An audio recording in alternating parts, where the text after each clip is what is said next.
Bonsoir. Une cellule terroriste palestinienne liée au propre chef du mouvement chiite libanais Hezbollah. C'est le résultat d'une enquête menée par les services de sécurité israéliens qui ont arrêté plusieurs suspects alors qu'ils s'apprêtaient à commettre des attentats pour le compte du groupe libanais. Maxime Pérez. L'information confirme les craintes des responsables israéliens. Dans l'incapacité d'ouvrir un nouveau front pour le moment, le Hezbollah tente de s'implanter dans les territoires palestiniens, où il encourage la préparation d'attentats anti-israéliens. La puissance milice chiite libanaise est parvenue à actionner une cellule terroriste de 5 Palestiniens habitant la ville de Tulkarem. Ces derniers ont été récemment interpellés par l'armée israélienne et le Shabak, alors qu'ils planifiaient une attaque à l'arme automatique. Plus surprenant, le mode opératoire du Hezbollah, Mahmoud Jaloul, identifié comme le cerveau du groupe palestinien, a été recruté sur les réseaux sociaux par Jawad Nasrallah, qui n'est autre que le fils du secrétaire général du Hezbollah, Hassan Nasrallah.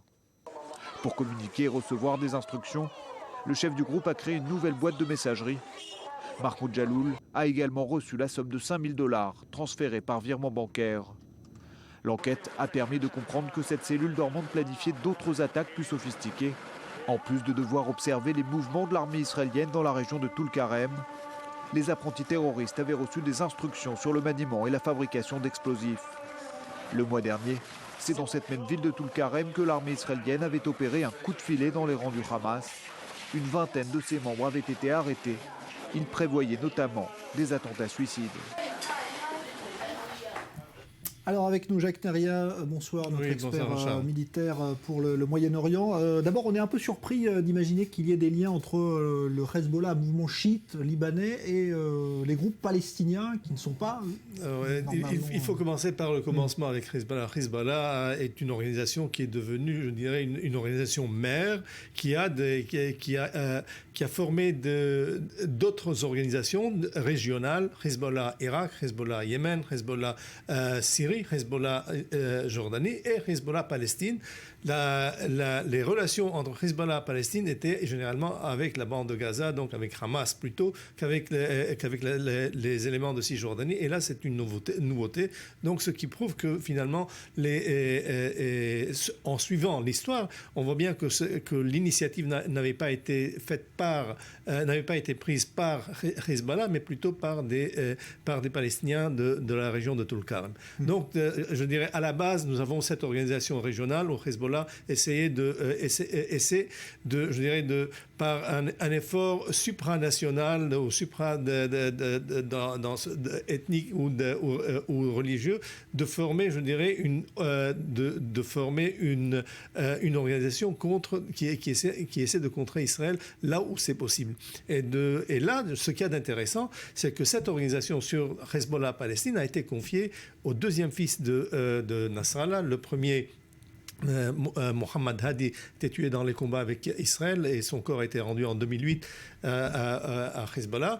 Il y a encore deux autres frères, donc c'est des Mohamed Ali et Mohamed Mahdi. Donc eux aussi sont plus ou moins impliqués dans les affaires de terrorisme. Et tout cela, c'est une affaire de famille, comme l'affaire de famille est aussi le fait de la famille Mournier. Donc finalement, Djihad Mournier, qui a été tué il y a presque un an au Golan, qui était le chef de l'unité Radwan, était tout simplement le parallèle de Jawad, qui est toujours vivant aujourd'hui, et qui est le chef de la célèbre cellule 133, l'unité 133, qui gère les attaques contre les intérêts israéliens. Alors, on sait que le Hezbollah, évidemment, cherche à venger les récentes attaques portées par Israël.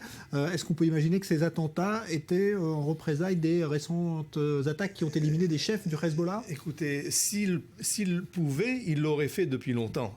Le prétexte de Samir Kuntar ou d'autres